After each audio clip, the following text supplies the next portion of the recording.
Bonjour les Verseaux, bienvenue dans votre guidance relationnelle sentimentale pour le mois de juin. On va explorer dans cette vidéo tout le domaine vraiment personnel, donc vos amours, vos amitiés, les projets personnels, comment ça se passe en vous, hein. Prenez vraiment ce qui vous parle, gardez votre bon discernement et puis souvenez-vous que de toute façon c'est vous qui décidez, hein, ce ne sont pas les cartes. Ce qui est important de retenir de ces guidances, c'est surtout des mots-clés, peut-être même voilà, des messages sous forme de synchronicité. Ça peut être un petit signe, un petit déclic par rapport à un mot que je vais prononcer, à une carte, à une couleur, peut-être même à un symbole. Voilà, quelque chose qui va vous permettre en tout cas d'avoir des réponses. Mais surtout de confirmer quelque chose que vous savez déjà en vous. Alors, on va prendre le tarot pour commencer.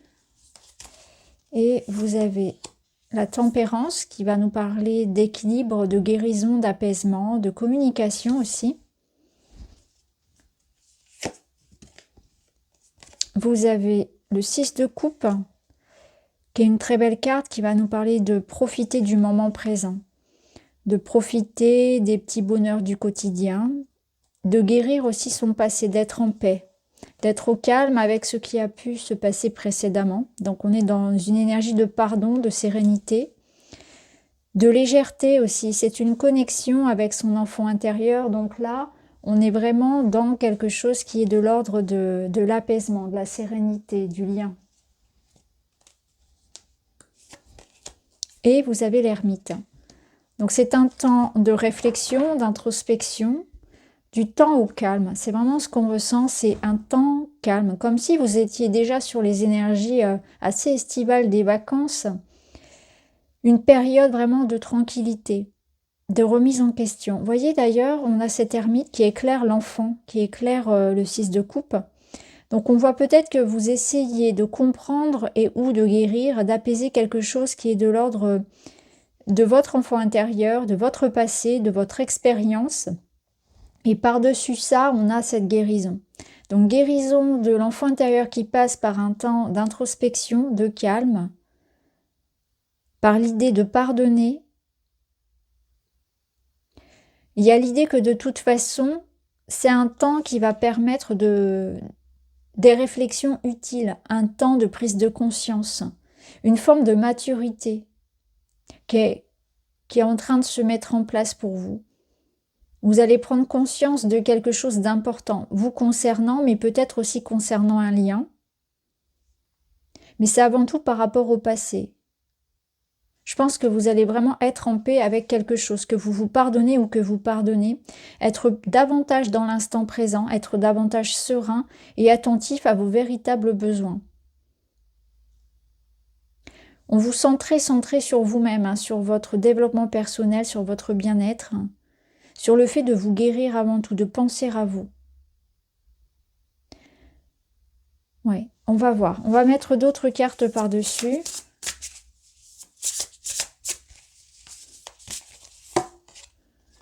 Vous avez la fidélité qui nous parle de stabilité, de quelque chose qui est sécurisant. Ça rejoint un peu ces énergies de l'ermite dans sa grotte. On est dans une énergie de cocooning. Alors ça peut nous dire aussi que vous êtes déjà en couple et dans une relation où on se sent bien. On est au calme et il y a une forme ici peut-être avec l'ermite de soutien, de maturité dans un lien. On va voir notre message. En tout cas, c'est votre quête. Vous êtes en quête de sécurité, de respect, d'écoute, d'entraide. Là, on a une énergie de réflexion. Et on a la méchanceté, la jalousie, la rivalité. Par rapport à des communications. Donc, on voit qu'il y a des échanges, des communications ici. Un dialogue qui est nécessaire pour pouvoir peut-être régler une situation. Une communication va permettre de libérer des doutes par rapport à des sentiments, à une relation qui peut-être pour vous n'est pas claire pour le moment. D'où ce besoin peut-être de repos, de recul et de temps pour soi, parce qu'on a quelque chose à conscientiser par rapport à une relation. où on a besoin de s'en protéger, ou bien on a besoin vraiment d'y mettre du clair. Ou alors ça peut être une énergie de pause que la vie vous impose. Une énergie de distance, d'incompréhension. Je pense aussi qu'il y a une énergie de fragilité. Et d'ailleurs, cette énergie-là, j'ai l'impression que ces cartes-là sont sorties exactement comme ça pour un autre signe, où j'ai eu les trois en même temps. Ou à peu près ce même message, où on a des doutes aussi, on a cette notion qu'il y a quelque chose extérieur aussi à la relation qui peut être comme une prédation. Dans le sens où il peut y avoir de la concurrence. Cette notion peut être d'avoir peur aussi de perdre quelqu'un. J'ai peur que cette personne me trompe, je doute de moi, j'ai peut-être un manque de confiance qui fait que eh bien, j'ai la sensation de ne pas être assez bien, ou j'ai cette peur que l'autre me quitte pour quelqu'un. Peut-être que c'est une tierce aussi. En tout cas, ce qui est sûr, c'est que vous avez comme une forme de technique ici de protection qui fait que pour certains, on va du coup se renfermer un petit peu sur soi. Ou en tout cas, ça peut vous préoccuper.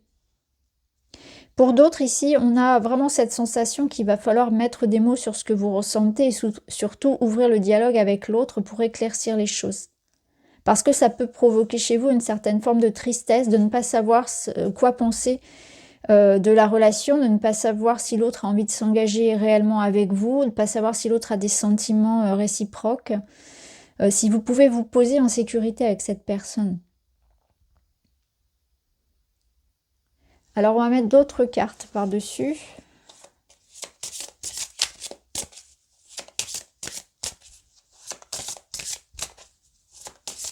Après, ça peut être aussi, bien sûr, c'est vrai que je l'ai pas dit, mais ça peut être vraiment intrinsèque au couple, hein, cette jalousie, c'est-à-dire qu'il peut y avoir un excès dû à un manque de confiance de l'un des deux partenaires en son autre.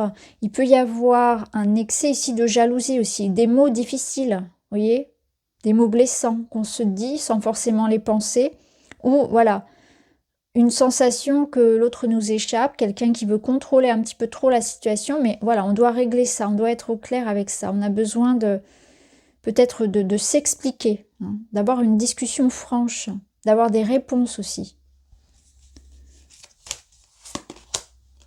Cœur bafoué, je me libère. Vous voyez, injustice et reproche. Donc il y a sans doute eu des mots blessants, des reproches, un sentiment d'injustice, de rejet de votre part qui fait que vous avez besoin effectivement de libérer ça. Avec la tempérance, on va effectivement communiquer, mais aussi guérir et libérer par la parole. Il y a la notion que le reproche ici ne sera pas forcément la meilleure solution, ça va être plutôt être dans l'idée de trouver ce que l'on peut faire. Plutôt que de reprocher, dire tu ne fais pas ça, ci et ça, voir vraiment le problème dans l'autre sens et dire à l'inverse, est-ce que tu pourrais voilà, proposer ça, être plus investi sur ça, etc. Et être vraiment dans une démarche de solution, plutôt que d'être dans le reproche, de façon à faire évoluer la relation. Après, je pense aussi que vous avez eu cette sensation d'être trahi pour certains et que vous devez vraiment vous libérer de du triangle, vous savez, le triangle dans lequel vous avez été victime, pour vous libérer de cette énergie que vous portez encore. On va voir, on va mettre d'autres cartes. Déjà, je vais voir un petit peu votre besoin.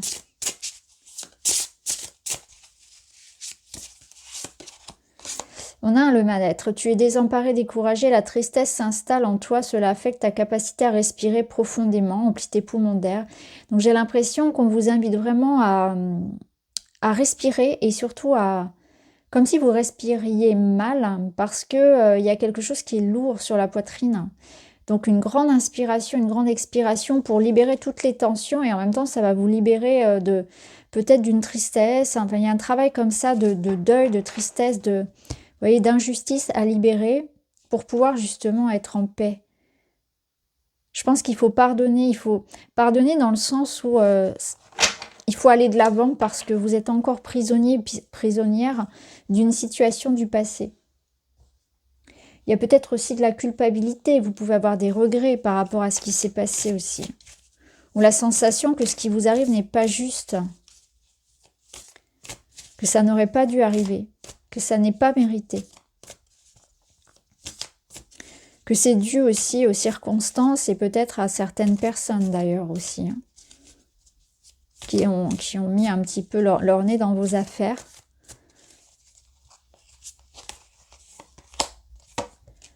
Là, on nous parle d'être face à un mur. Pourtant, il y a le bonheur qui est là. Et on a la nouvelle rencontre. Ok, on vous redirige. Ne soyez pas triste. Si certaines personnes sont en chemin pour quitter votre vie, parce que je sais que ça peut paraître bizarre ce que je vais vous dire, mais il y a quelque chose d'autre qui vous attend derrière de bien mieux pour vous, en fait. Ne soyez pas déçus. Ne retenez pas, ne retenez personne, en fait. Parfois, les contrats s'arrêtent. On a rempli notre contrat, entre guillemets, d'âme. Et puis, quelque chose d'autre nous attend. Parfois, on s'aime encore, mais on ne sait pas comment vivre ensemble. Donc, il n'y a pas d'amour, il n'y a pas de colère ou de ressentiment à avoir. C'est comme ça. Vous voyez, ici, on n'est plus sur la même longueur d'onde. On termine sur un sentiment d'échec. La relation n'avance pas. On sent qu'on est face à un mur. Et encore cette idée du moment présent, qu'il faut vraiment être en présence, être au moment présent, laisser le passé derrière et avancer parce qu'une nouvelle vie vous attend. Pour d'autres, on peut aussi vous dire que si actuellement vous rencontrez des difficultés dans votre couple, c'est important de ne pas trop vous renfermer, en tout cas pas trop longtemps et pas tout le temps. C'est utile parce que l'introspection, elle sera utile par rapport à ce que vous avez à travailler sur l'enfant intérieur et sur le passé, mais il y a quand même une communication qui est importante, donc aussi une libération par la parole. Donc il sera important aussi de, voilà, peut-être de dire ce que vous ressentez, de faire un travail sur une forme de dépendance. Sur le passé pour pouvoir aussi ouvrir son cœur à soit la personne qui est dans votre vie, soit une nouvelle rencontre. Donc là, si vous êtes célibataire, par exemple, ça peut nous dire que vous êtes en préparation d'une nouvelle relation. Et que pour que cette nouvelle relation commence sur les meilleures bases possibles, sous les meilleurs auspices, eh bien, il faut vraiment faire ce travail de revenir au présent et d'être heureux parce que la vie va vous présenter de belles opportunités. Que le bonheur, vous pouvez le vivre aujourd'hui encore, même si par le passé, ça vous a laissé penser que ça n'était plus vraiment pour vous, que ça n'était plus vraiment possible. Ça peut nous dire aussi qu'une réconciliation est possible, que le bonheur, on peut y croire encore. Même si on est en constat d'échec aujourd'hui. Mais ça demande quand même, voilà. Ça demande quand même pas mal d'ouverture du cœur. Alors, ouverture du cœur, ça veut dire quoi?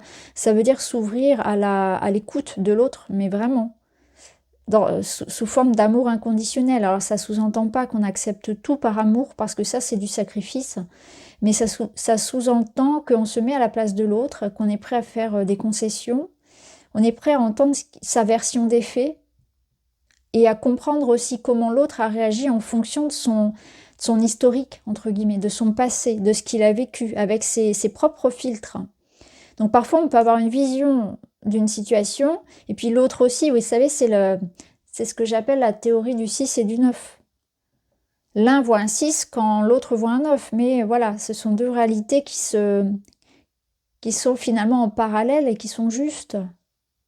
Donc c'est pour ça que c'est important de parler parfois, parce que il y a des quiproquos, il peut y avoir des non-dits, quelque chose comme ça aussi dans les relations qui bloquent. Donc c'est pas grand-chose. Et là, vous voyez, on a la lettre, donc on reçoit des communications, et aussi il y a l'expression de soi. Il y a aussi le fait d'écrire, de transmettre. Alors l'écriture, bien sûr, ça peut être le fait de vous libérer par l'écriture, ça peut être écrire à quelqu'un dans tous les moyens de communication d'aujourd'hui. Ça peut être une notion de relation à distance aussi, on s'échange des messages. C'est-à-dire qu'on n'est pas forcément présent tout le temps physiquement l'un avec l'autre. Vous voyez comment ça résonne pour vous, mais on est vraiment dans cette idée-là que rien n'est impossible en réalité, mais ça demande quand même d'être dans une forme de vérité et d'authenticité, et surtout un échange vraiment très clair. Faut se dire les choses. Ok, alors on va voir d'autres cartes. être à l'écoute de l'autre. Vous voyez, tout à l'heure, je vous parlais d'amour inconditionnel sans pour autant s'oublier, c'est ça. C'est être à l'écoute, c'est entrevoir les choses d'un autre angle, c'est-à-dire sous l'angle de la perspective de l'autre, se mettre dans sa peau, prendre ses lunettes, voir ce que lui ou elle aussi a pu vivre et pourquoi est-ce qu'il a réagi comme ça, vous voyez, c'est se mettre un petit peu à sa place. Prendre de la distance par rapport à soi pour pouvoir comprendre. C'est prendre du recul. J'observe. Comme si j'observais une scène de cinéma, une scène de théâtre, où je vois ces deux personnes, et je prends un regard objectif par rapport à la situation. Parfois, on manque de recul. Alors là, on a le professionnel qui ressort. Pardonner, se libérer des rancœurs. Alors peut-être que la situation qui vous préoccupe, elle est en lien avec une relation dans le domaine du travail, des activités. Peut-être que vous travaillez ensemble, peut-être que c'est en lien avec vraiment un partenaire professionnel. Mais il y a quelque chose à pardonner et à libérer. Là, on libère les rancœurs, effectivement. Après, peut-être que le travail occupe une place assez importante et que ça a pu être une problématique. Il y a une sensation d'abandon. Que quelqu'un priorise son activité, ses passions, ça peut être ça également. Le cercle professionnel, je l'entends aussi dans le sens du travail, de l'effort que l'on a à accomplir pour justement être davantage dans cette écoute, dans cette assertivité, et puis pour libérer tout ce qui est lourd, rancœur, colère, tristesse. Au dos, on a encore la nouvelle rencontre. Donc il est possible, vous voyez, que cette nouvelle rencontre, pour certains, pour les célibataires, elle se fasse dans le milieu professionnel, notamment aussi. Alors, on va terminer avec un petit message.